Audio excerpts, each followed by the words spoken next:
Hello YouTube, welcome back to YouTube. I'm your host Logan Albright and I'm back with not another book review for you today. At the time you're watching this, I am out of town and I haven't had a chance to read another book, so I thought I would do something different to tide over the YouTube algorithm gods until I get back. In addition to loving to read and loving books, I also love music and I also love movies. So for today's video, I thought I would take you through a tour of my collection of Criterion Collection DVD and Blu-ray titles. For those who don't know, the Criterion Collection is a boutique releaser of Blu-rays and DVDs that specializes in kind of important art and foreign films, and is famous for putting out really high-quality releases. They're usually director-approved if the director is alive. They have lots of special features on them. They have beautiful packaging. They have nice booklets inside with essays describing the movies and talking about them. Just really like high-quality products for those of us who still value physical media. And I've had a bunch of Criterion collections in my titles in my possession for a while, but I only kind of seriously started collecting them this year. And so now I'm up to 50 titles in my collection, and I thought this would be a good milestone to go through and show you what I have before the next Criterion Collection sale, which will happen, I believe, in July of this year through Barnes & Noble, a 50% off sale, and I intend to acquire 10 to 20 more titles during that time period. But for now, I have 50, so I thought I'd go through them with you and talk about them a little bit. I'm going to go through by spine number, which is another reason that Criterion Collection is appealing to collectors, is because they list all of their titles by spine number. So you can line them up on your shelf and look at all the numbers and see which ones you have missing. And that's really kind of a neat little trick to get people to want to fill in the gaps in their collections. So let's get started. Okay, the first one in my collection is spine number 2. It's Seven Samurai, the classic Akira Kurosawa film. Now, this was a lot of these are blind buys. Actually, most of these are blind buys. I hadn't seen them before I watched them, but of course I knew Seven Samurai by reputation. I find this a challenging watch, personally. It is like 3.5 hours long. It's all subtitled in Japanese. It requires a lot of focus and dedicated time to like sit there and stare at the screen and read all the subtitles for 3.5 hours at a stretch. I have a hard time with it. I'm hoping it's something I will get better at as I watch more foreign films. But it is like unquestionably a beautiful film. It's a great adventure epic. It's got a prototype of like so many other plots that you see in adventure stories. It's this town full of peasants and farmers who are being harassed by bandits who hire 7 samurai who are down on their luck to protect them. And it's just, it's got a great story. It's got good action. It's got good humor. It's got good tragedy. It's just a cool movie, and it's in this beautiful package. So that's the first disc in my collection. Next, I have The Lady Vanishes, directed by Alfred Hitchcock. This is an early Hitchcock. It was when he was still in Britain, working before he came to Hollywood. It's sort of the movie that got him on the map for Hollywood and enabled him to come over here and start making films. It's sort of pre his like really suspense period, which is what I really like the Psychos and the Birds and kind of the more horror movies he does. This is a spy thriller that takes place on a train and has a lot of comedy in it. It's a lot of fun. It's not my favorite Hitchcock, but it's certainly a good movie, and it's a sign of things to come. And it takes place on a train, which is always fun. I love movies that take place on trains. Next, I have Jean Cocteau's Beauty and the Beast, this beautiful French black and white interpretation of the classic fairy tale. It's a beautiful film. It's so nice. It's, I'm not that into foreign films. I'm trying to get more into them, but this one just is perfect. The costumes are beautiful. The sets are beautiful. The acting is good. The music is great. It's just a very dreamlike kind of film and really conjures up the spirit of the fairy tale. I think it's really a great movie and a lot of fun to watch.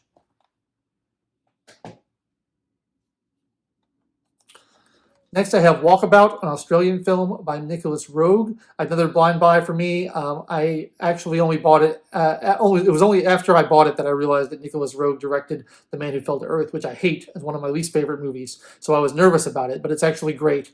It stars Jenny Cutter, who is the woman from American Werewolf in London, as a very young girl. And it's about her and her brother get stranded out in the Australian wilderness and find this Aboriginal boy who helps them survive.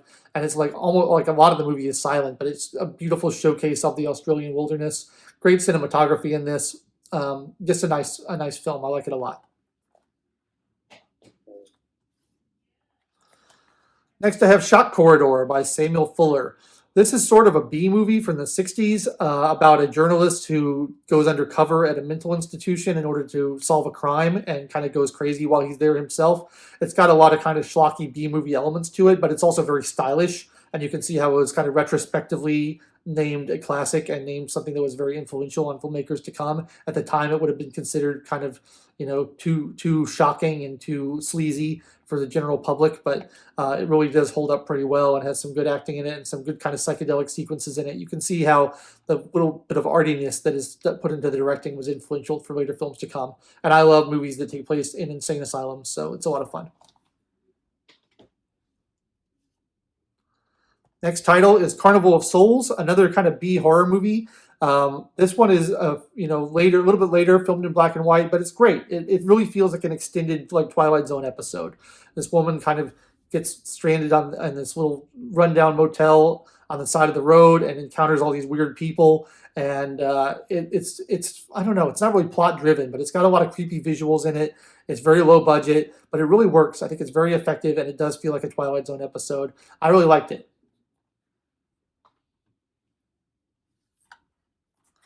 Okay, now we're into the Wes Anderson films. These were some of the first Criterion discs I bought, and this one's on DVD. Some of these are on DVD because I collected them before I had a Blu-ray player, and I wasn't really aware of what Criterion was back then. I just wanted these movies and thought, oh, this looks like a nice release of them, so I picked them up. Rushmore is the first one in the collection. It's actually one of my least favorite Wes Anderson movies. I find the main character very unappealing, very unlikable. But a lot of people really love this one, and I like all Wes Anderson movies, but this is just the one I like least. It's his battle with Bill Murray's character, where there's like the young college student and the older college professor kind of going after the same girl. It's an earlier Wes Anderson film. It doesn't have all of his trademark style in there, but I think this is the one that really got him noticed by the establishment and made him into a more famous director. Okay, next I have Sullivans Travels, directed by Preston Sturges. This is a great classic kind of farce comedy. Preston Sturges was famous for like really great sharp dialogue, and this has got Veronica Lake in it, who is always beautiful and amazing. And it's a really funny film, but the thing I really love about it, in addition to the comedy, is that it was the inspiration for the Coen Brothers film, Oh Brother, Where Art Thou? Because it's about this journalist or this screenwriter guy who writes stupid comedies, and he wants to go out and write make a really tragic, like realistic film about the plight of the working man in America and tell it like it really is. And he disguises himself as a bum and goes out to experience what these people's lives are like and how they suffer, and so he can make a movie about it. And after having done that for a couple weeks, he's like, well, this actually is horrible, and what these people need is to be cheered up and to have something to laugh at and have some humor in their lives. So he decides to write a comedy called Oh Brother, Where Art Thou? And then the Coen brothers thought, what would that comedy look like? And that's what their movie Oh Brother, Where Art Thou? Is about. And I think that's awesome. And it's a really funny movie, and the performances in it are great. Okay, next I have a Danish film, a silent film called Hexan, which is, I think, witchcraft in Danish. This is a weird one. It's very, like, it doesn't really have a plot. It's sort of a photo essay about witchcraft, and it's got a lot of really cool visuals, and it's got this kind of cheesy horror movie soundtrack with all these kind of the greatest spooky hits of classical music, like in The Hall of the Mountain King and Danse Macabre and things like that. It's a little hard to sit through because there's nothing really happens in it. It's just like facts about witchcraft and photos. But the images are so cool. It's a great movie to like have on in the background if you're having a Halloween party or something. And it's interesting from a historical perspective. I love like the history of witchcraft. I think it's fascinating. So it's really interesting from that perspective, but it's a little hard to sit all the way through because it's quite long. All right, a little bit later, Hitchcock Rebecca. I think this was the first film he made in Hollywood. It's an adaptation of the Daphne du Maurier novel. This is when he starts to get a little bit more gothic and a little bit more spooky in his filmmaking. I really love the novel, and I really love the movie. I think it's got a great kind of spooky atmosphere, very gothic feeling about this woman who is marries this man who is kind of haunted by the legacy of his ex-wife. It's a great film. All Hitchcock films are great, but this one stands out as one of my particular favorites. Okay, back to Wes Anderson, The Royal Tenenbaums. This one's also on DVD rather than Blu-ray. I'm exclusively buying Blu-rays now that I have a Blu-ray player, but some of these earlier ones I have on DVD. Royal Tenenbaums is great. It's like the perfect fusion of Wes Anderson quirkiness with like heart and story and character. Some of his later films, and particularly his most recent films, I've found are a little bit too just consumed by his style, and there's nothing else to them apart from his style. This one really blends more traditional storytelling with his style in a perfect way. It's not my favorite Wes Anderson movie, but it's really close.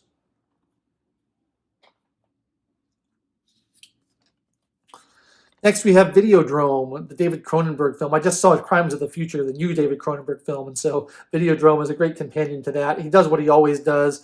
It's body horror, it's weird, creepy conspiracy stuff. It's got James Woods, it's got Debbie Harry from Blondie in it. It's fantastic.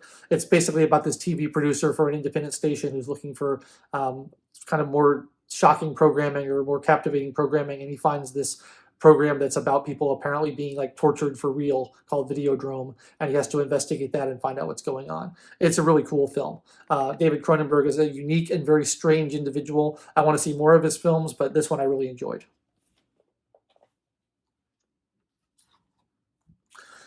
F is for Fake, the documentary by Orson Welles. This is fascinating. First of all, I'll say I love Orson Welles. Orson Welles is one of my favorite guys in the world of film. I love his voice. I love his appearance. I love his style. I can listen to him talk for hours. He's just amazing. And this is a very experimental documentary he made. It started out as like a documentary about art forgery, and then it kind of grew and changed into a documentary about the nature of fakeness in general. And it's done in a very experimental, non-linear way with Orson Welles as your host. It's really fascinating. Like if you're interested in documentary filmmaking, this one's a must-see. I just think it's great. Another Wes Anderson film also on DVD, The Life Aquatic. I don't remember, but this might be the very first Criterion release I ever bought because I had seen most of Wes Anderson's other films in the theaters, but I had missed this one, and I kept hearing how great it was, and so I wanted to see it. And this was sort of in the hinterland between, like, there weren't really streaming services yet, but there weren't really blockbusters anymore either, and so I bought it on DVD in order to see it. It's a great film. It's many people's favorite Wes Anderson film. I think it's a little bit, kind of middle of the pack for me. It's Bill Murray plays sort of a Jacques Cousteau oceanographer type who's kind of famous, and the wacky hijinks ensue. It's got a good cast. Owen Wilson, Willem Dafoe is in it. It's a really fun film.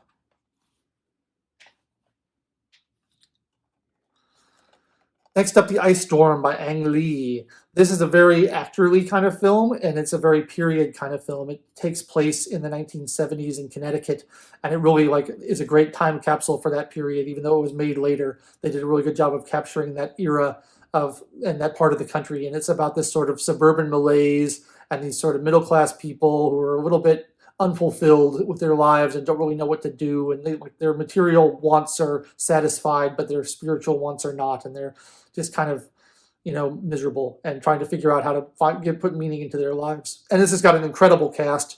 It's got Christina Ricci, it's got Tobey Maguire, it's got Sigourney Weaver, it's got Kevin Kline, it's got Elijah Wood. It's sort of these two generations of parents and children both trying to figure out what's going on. And it's a great film. It's a little bit depressing, but it's got a lot of very subtle humor in it too. And I think it's just like good showcase of good acting, good showcase of good writing, and amazing set design and costume design with capturing that period in history. Oh, this is an incredible packaging on this one. Look at the gold foil. This is called Mishima: A Life in 4 Chapters. It's filmed in Japanese, but I think it's an American film, just filmed in Japanese, about the life of this Japanese writer named Mishima, who kind of staged a military coup of the government on the last day of his life. And so it's that day of his life plus flashbacks to his earlier periods and intercut scenes from his novels. Really stylized. Like the modern stuff is very, very realistic. And then the novelization stuff is very stylized and beautiful. It's a really cool film, and it's got an amazing score by Philip Glass. I love Philip Glass, and this is one of his very best scores ever. A lot of fun to watch. Another Wes Anderson DVD, his first film, Bottle Rocket, with him and Owen Wilson kind of co-writing and Owen Wilson starring. This is a little bit rough from Wes Anderson's perspective. It's his first film. He wasn't quite mature as a filmmaker yet, but it's a good, funny film. It's like Owen Wilson plays this character who's always got ideas of get-rich-quick schemes and heists and things like that, and he drags his friends and his brother along with it, and it's just a ridiculous film, but it's a lot of fun, and it's not quite as good as his later films, but I enjoy it a lot. Another Wes Anderson DVD. This one's Darjeeling Limited. This is my personal favorite Wes Anderson film. I'm very as I'm in the minority on this. Most people don't like this film as much as his other ones, but I love the Darjeeling Limited. It's set in India. It's this like journey of rediscovering the relationships with these three brothers, Adrian Brody and Owen Wilson and Jason Schwartzman, and they're like going to find their mother who's disappeared into India, and they had this kind of brotherly reconciliation. And I just think it's an amazing character study. The locations are incredible. The costumes are great. It's the dialogue is great. It's really funny. Like Adrian Brody cracks me up in this. I never would have thought he'd be a comedic actor, but he's really funny in it.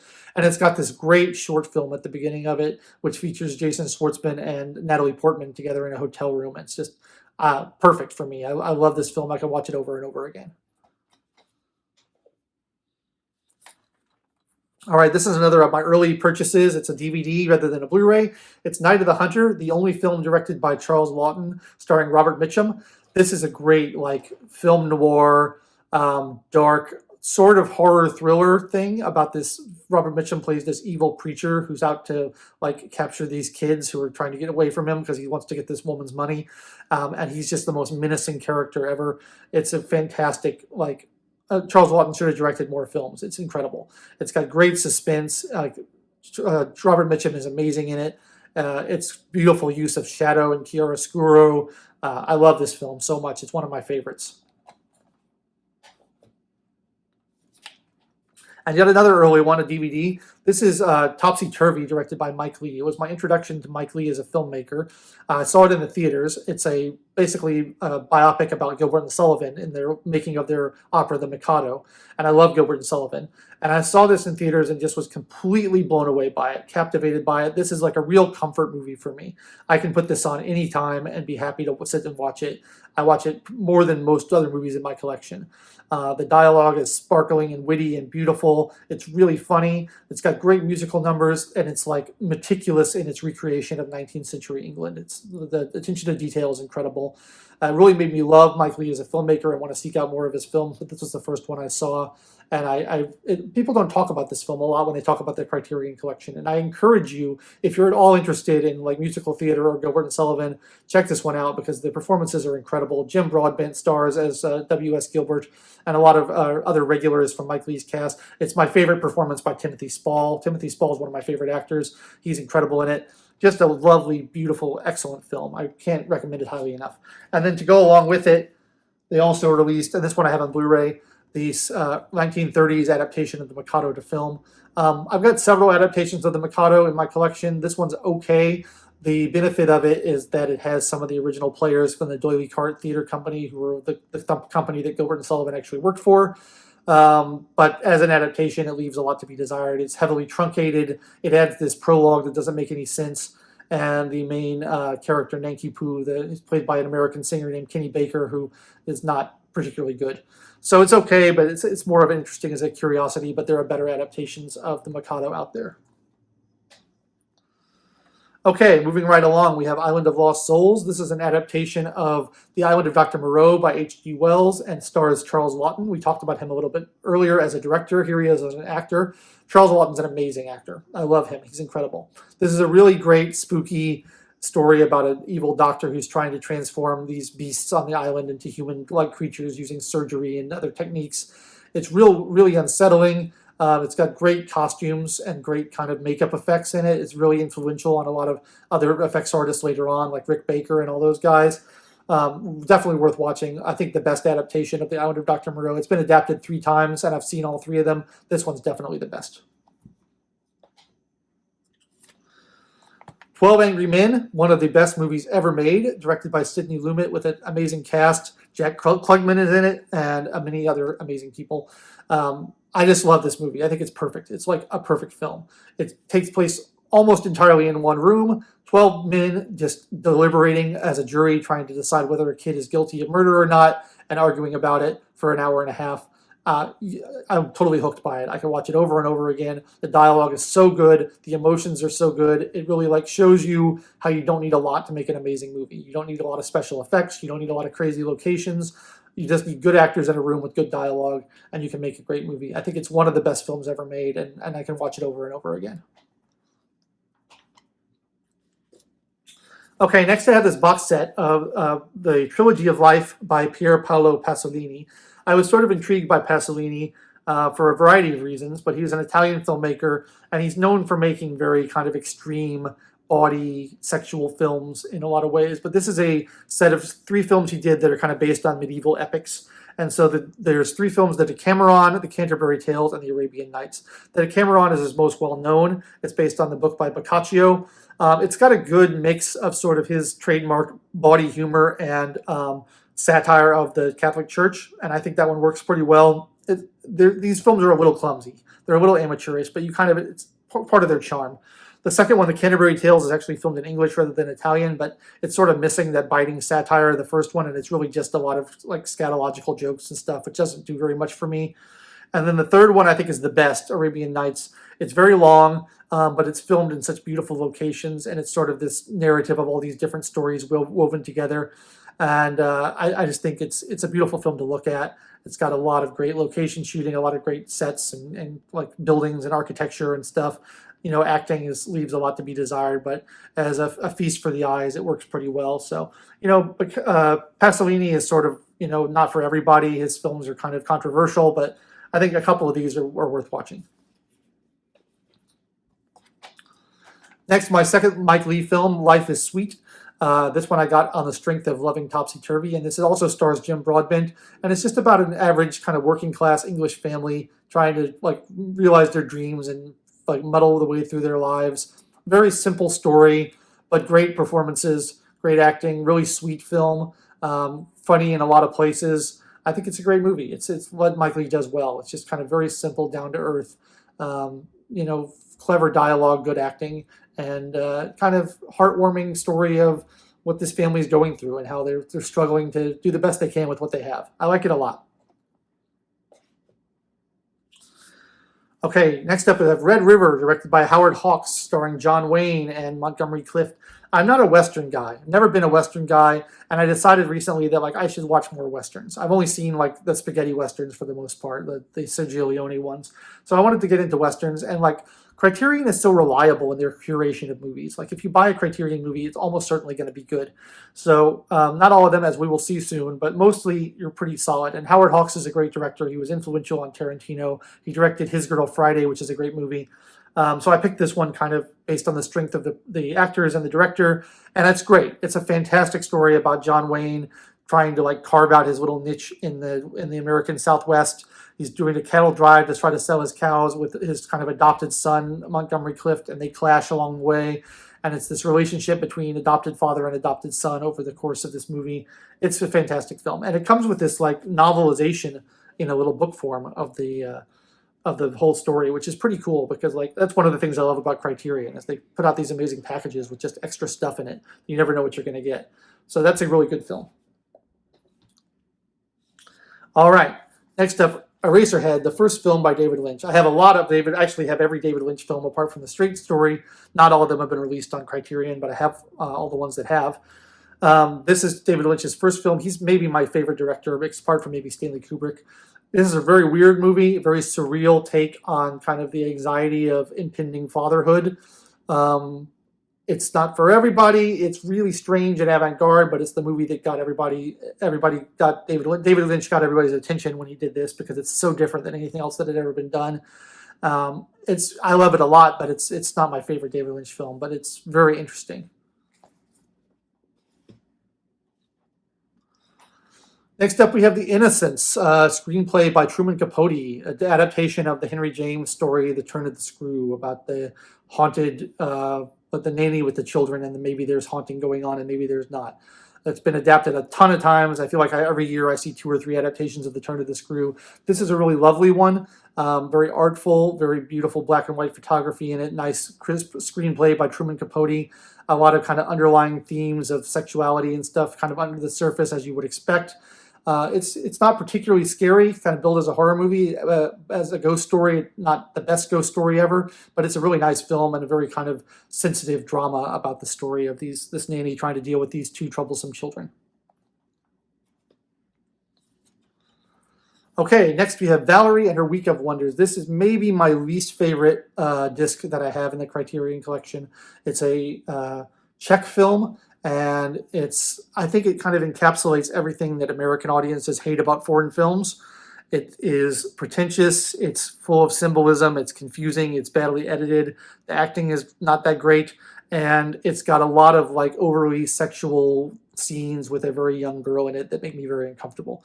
I bought this because I like horror movies, and it was listed as a horror movie, and it sounded like fantasy-like. There's like this girl going on this crazy odyssey with witches and vampires and all kinds of very fantastical scenes in it, and I thought that sounded like something I would like. But it really didn't work for me. I think it's pretty incoherent, and it's just got all this like needless gratuitous sexuality stuff with a young girl in it that I didn't really enjoy. I'll have to watch it again at some point, and maybe I'll reevaluate it. But so far, this is easily my least favorite title I have in the Criterion Collection. Another DVD from Wes Anderson, Moonrise Kingdom. Moonrise Kingdom, another one of my favorites of his, about this relationship between this very young boy and this young girl who kind of escape together in this New England town and go off to be together, and then the town trying to get them back over the course of this storm happening. Great cast as always. Edward Norton's in this one. I think the child actors in this one are brilliant. They're very likable and very relatable. I love the New England scenery in it. I think it's one of Wes Anderson's best films, even though this is sort of tipping into where his style is starting to take over from his narrative. I still really like it a lot, though. This one I also have on DVD rather than Blu-ray. It's Mulholland Drive, my second favorite movie of all time. David Lynch's best film with Naomi Watts. Incredible film. I love this movie so much. It's another one I can put on anytime and watch. There's just so many little moments in it, little scenes in it that stick in my mind and that I think about all the time. It infests itself into your brain. It's about, Naomi Watts goes to Hollywood to become a star, is a young aspiring actress, and she encounters this other woman who is has amnesia and has lost her memory and doesn't know who she is, and it's a mystery. I won't say any more about it because it's a puzzle that you have to solve as a viewer, and I think it's got a very to me, it has a very definite resolution, but I think it really depends on how you want to interpret it as a viewer. I love it, though. It's got so many layers to it. The acting is great. Naomi Watts, this was sort of her breakout performance, and it's easy to see why it's an incredible performance. And it's got all your favorite trademark David Lynch weirdness in it. I think it's just a great film. Yet another DVD, Being There, directed by Hal Ashby and starring Peter Sellers. I love Hal Ashby as a director. He directed Harold and Maude, which is also on the Criterion Collection, but unfortunately out of print because I'd love to get that one. But he's just a great director from the 70s. Being There is about Peter Sellers, the famous impressionist, who plays sort of a simple-minded gardener who ends up rising to the ranks of political power through no fault of his own, because every time he says anything, people only hear what they want to hear rather than what he's actually saying. It's a great kind of witty commentary on politics and on democracy and on the narcissism and self-centeredness of the political class. It's a great film. I really love it. I love Peter Sellers. He's a great actor, and this is one of his best roles. Okay, next, more David Lynch. This is David Lynch, The Art of Life, a documentary about the life of David Lynch, and it kind of just goes up until he makes Eraserhead and then stops. It's more about him as a painter and as a creative individual rather than as a filmmaker, and it's got all about his early life, and it's interviews with him in his studio. He's such an interesting guy that I just like listening to him talk. And so I got this documentary, and I think it's a really good one. It's nice that he gave someone access to be able to just go into his studio and film him painting and listen to him talk about his life and his theories on creativity and on habits and on meditation and all the other things that he's into. Fascinating human being. Love David Lynch. Okay, next I have The Lure. This is another weird one. It's a Polish vampire mermaid musical, if that makes any sense. I got it again because it was listed as horror. It's not really horror. It doesn't really pay off as a horror movie, but it's about these two teenage sisters who are mermaids who decide to work in this nightclub for a while. And then it's a very dark twist on the Little Mermaid fairy tale by Hans Christian Andersen. One of them falls in love, and the other one is eating people alive while all this is happening. And the whole thing is peppered with this kind of 80s European disco soundtrack.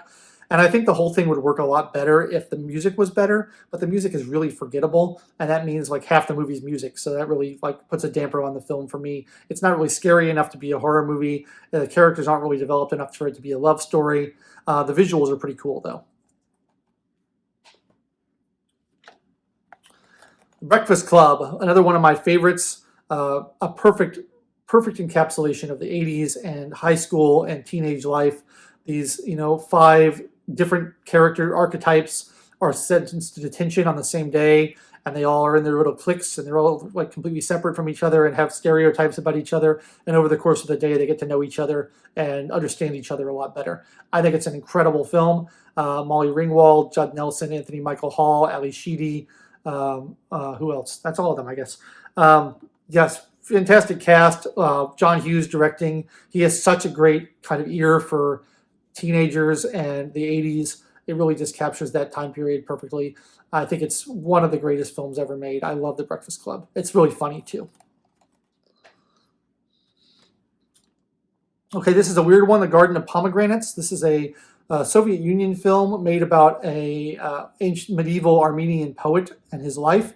But rather than taking a narrative structure, it's done in what are called tableaus, where there's just kind of like beautiful scenes that are set up to illustrate different periods of the artist's life, and it's not really narrative at all. But the costumes, the sets, the cinematography is just gorgeous in it. This is a great movie to just kind of like put on and have on in the background, because every scene in it is beautiful to look at, and it's not very long. I think it's a nice film. I don't know anything about Armenia. I don't know anything about the poet's history. I just wanted to see this film because I'd heard good things about it, and I think it is really a masterpiece of filmmaking and cinema, although it doesn't conform to any kind of traditional structure. I think it was pretty avant-garde and unacceptable to the Soviet censors at the time, but has developed a cult following as a really achievement of nonlinear film. So I like it a lot. Okay. Steven Soderbergh's first feature film, Sex, Lies, and Videotape, starring Andie MacDowell and James Spader. This is another one of those actor movies where it's just like people in a room. And Andie MacDowell plays this woman who's married to this kind of jerk businessman guy, and his old college friend James Spader comes to stay with them, and it turns out that James Spader has this hobby of videotaping women talking about their sexual experiences as a kink of his. And they all get involved together. It's a lot less sinister than it sounds. I kind of expected this to be like a really dark, sinister movie about like creepy people, and it's really not about that. It's like James Spader is sort of just this broken guy who needs help and needs to kind of have a real connection with someone. And it's just great acting. I never really like put much stock in Andie MacDowell as an actress, because I always thought of her as sort of just, she's a leading lady. That's all she is.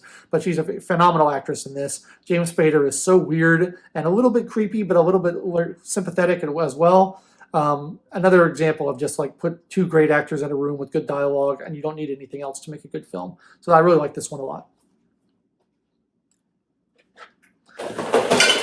There goes my stack of DVDs. Next up, I have Shampoo, another Hal Ashby film. This one I didn't know anything about, but I knew I liked Hal Ashby, so I picked it up on a whim. It's Warren Beatty's sort of pet project. He plays a sort of lascivious hairdresser who got into the business in order to meet women, who has a dream of opening his own salon, and he's going around on the eve of this election in the 70s trying to get the money and get backing to open his own salon, but his romantic entanglements keep getting in his way. He kind of keeps getting in his own way of what he's trying to do. And it's funny in parts, it's sad in parts. It really captures sort of the depressing, pathetic nature of 1970s Los Angeles very well. I think it's a really interesting movie, and I like how of its time it is. I like how it mixes the humor and the sort of patheticness and sadness. I think all the acting is really good in it. I think the direction by Hal Ashby is great. I actually enjoyed this more than I expected to. Really good. Next up, probably the most mainstream movie, one of the most mainstream movies the Criterion Collection has released, The Princess Bride. Just a perfect film, Just a perfect fairy tale film directed by Rob Reiner. It's got Robin Wright in it. It's got Cary Elwes in it, Andre the Giant, Mandy Patinkin. Just great cast, really funny, really witty. Score by Mark Knopfler from Dire Straits. Beautiful fairy tale. Story of true love, totally uncynical story of true love, which I think is so nice and so great. I love this film. It always puts me in a good mood. If you haven't seen it, I don't know what to tell you. Everybody's seen The Princess Bride, but man, what a great, perfect film. I really have nothing bad to say about it. Okay, next up I have The Magnificent Ambersons by Orson Welles, his second film after Citizen Kane. This is the last hurrah of Orson Welles before he became the bad guy in terms of studios in Hollywood.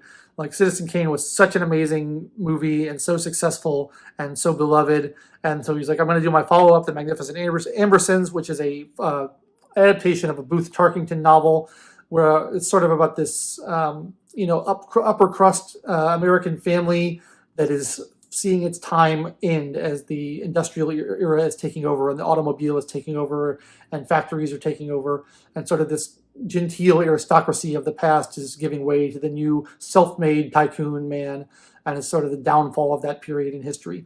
It's a great movie. It was really, really great, but Orson Welles kind of skipped town at the end of it to do something else, and he didn't finish editing it. So the studio took control, and they did the final edit and tacked on a really stupid ending.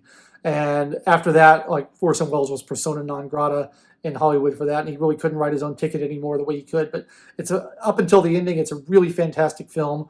It just showcases Orson Welles' unbelievable directing. He's such an amazing talent. It's a shame that this happened. I would have loved to see where his career would have gone if he hadn't got in bad with the Hollywood executives, but maybe it was always bound to happen. But everyone knows Citizen Kane. Most people don't know The Magnificent Ambersons, but it's a terrific film. Another DVD from David Lynch, Blue Velvet, the movie that was David Lynch's comeback movie after the disastrous Dune. This is where David Lynch said, you know what, I'm not doing what studios want me to do anymore. I'm doing my own thing.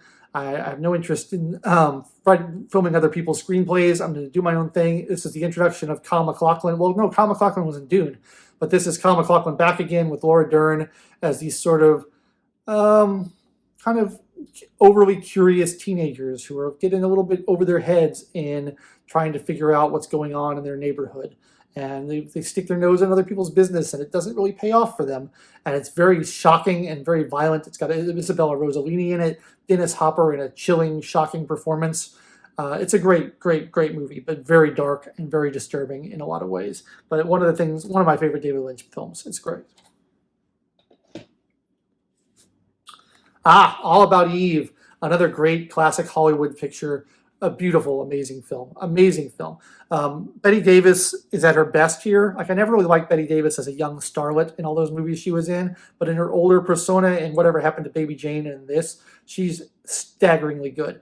She's just fantastic in this. And this is a really witty commentary on, like, an aging actress who's in danger of being supplanted by a younger one. Really tightly written, really great dialogue, really great acting performances. Not a lot of, like, visual interest here. Like, the director of this film was very just, like, set up the camera and let it roll. Not a lot of camera movement, not a lot of fancy shots, but you don't need it. It's like a play. It just plays out perfectly. It's a great film. Okay. My only Wes Anderson film on Blu-ray, actually, The Grand Budapest Hotel. This is his second to most recent film.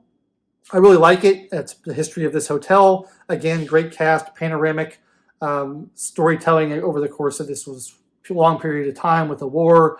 Jumps back and forth in time periods to tell the history of this hotel and its proprietor. It's like the set design is incredible. All the little details that Wes Anderson excels at is so good in this. Again, he's starting to be kind of consumed by his own style. The narrative is a little bit lacking compared to his previous ones. I think the characters are a little bit lacking compared to his previous ones. But you got to admire the stylistic ingenuity of his films, and this is the best example of that, I think. Another David Lynch film, The Elephant Man. This was his second film after Eraserhead, where he was tapped to adapt the story of The Elephant Man. It's a weird one for him. This is sort of when he was doing studio pictures and rather than following his own vision. It definitely feels like David Lynch through a lot of it, but it's quite mawkish and a little bit sappy, a little bit maudlin, a little overly sentimental. But a great performance by John Hurt and Anthony Hopkins in this. And, the Lynchian touches are there. But I'm glad that he, after this and after Dune, decided not to do other people's projects anymore and just do his own because, it's not as interesting as the rest of his films. But it is a good film, and it's got all of my favorite kind of Lynch trademarks in it. And like I said, great performances, good makeup, things like that. A little bit too sappy, though. Okay, next we have Celine and Julie Go Boating. This is a French film, very experimental and strange, quite long, about these two friends, Celine and Julie, who have a mystical adventure where they kind of discover this house where they can enter it through magical means and exit it through magical means, and it's got the same little melodrama playing over and over again, and they want to see if they can affect it or change the outcome of the melodrama.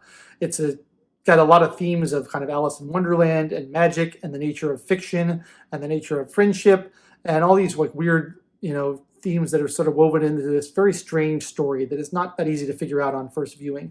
I think it rewards multiple viewings. It was influential on David Lynch, obviously. There's a lot of very similar scenes in here to Mulholland Drive and similar themes to Mulholland Drive. But I like it a lot. It's one I took a chance on because I didn't know anything about it, but I thought it sounded interesting. And man, it sure is interesting. Nightmare Alley is next. This is the original from the 40s, 48, I want to say, starring Tyrone Power. I got this after I saw the recent remake of this movie by Guillermo del Toro. I wanted to contrast it with the original. It's really dark. It's really gritty. It's really very film noir about this carnival performer who gets a little too big for his britches. It's only marred by the fact that it was produced during this film code era, Hays Code, and they couldn't really be as dark or as grotesque with it as they needed to be in order to really tell the story. So I think it falls down a little bit on that respect, but it's also a little bit grittier than the Guillermo del Toro one, which is sort of more of a fantasy. So I like that as well. They're both good films. I don't know which one I like better, but I feel like neither of them quite nailed it. I wish you could kind of combine the two and you get a perfect adaptation of the story. Almost done now. High Sierra, Humphrey Bogart, Ida Lupino, and a great gangster film. This is just one of those classic gangster movies, directed by Raoul Walsh, who's like my favorite director of that period. He was fantastic. He did White Heat, which is the best gangster movie of all time, with James Cagney. And this is just a great story about Humphrey Bogart, who's sort of a kind-hearted gangster. He's very loyal and very honorable, but he does kill people, and rob banks and things like that. And then you got Ida Lupino as the femme fatale. And man, Ida Lupino is a stellar actress. She's unbelievable. I first saw her in a film called They Drive By Night, where she just gives this blockbuster performance. I love to watch Ida Lupino in anything. And this got great direction, great acting, and it's just a fun kind of gangster film from that period. And there's so many great kind of Warner Brothers gangster movies in that period. This is just another of them, but they're all great, and this one is a particularly enjoyable one. And then the last one I have so far, this is spine number 1100. So there's like about 1,200 films in the collection now, so we're getting close to the end. This is my most recent one. It's The Incredible Shrinking Man, classic science fiction from the 60s. Lots of really cool practical effects in this. I think that's the main thing that makes it notable, is that's an adaptation of this Richard Matheson novel, but they had to figure out how to do the effects practically because there's no CGI in the time. And as an effect picture, I think it is really interesting and fun to watch for that. I like kind of old science fiction and horror movies from that time period when they're still trying to figure stuff out and you can't just solve all your problems with computers. I think those are really interesting. So that's a fun film, and that's the last one for now. So those are my 50 Criterion Collection titles that I currently have, hoping to pick up a lot more during the month of July and the next sale after that. Let me know in the comments if you enjoyed this, if you made it this far. I know I usually do book reviews on this channel, so if you're disappointed that I did this and want me to do book reviews only, please let me know. If you like this and want more film content, please let me know, because I have a lot more to say about film if we go in that direction. I also am a huge music nerd and have a huge music collection, so if you want me to talk about music, it's something I've been thinking about doing. I just need feedback from you guys to let me know if that's something you'd be interested in.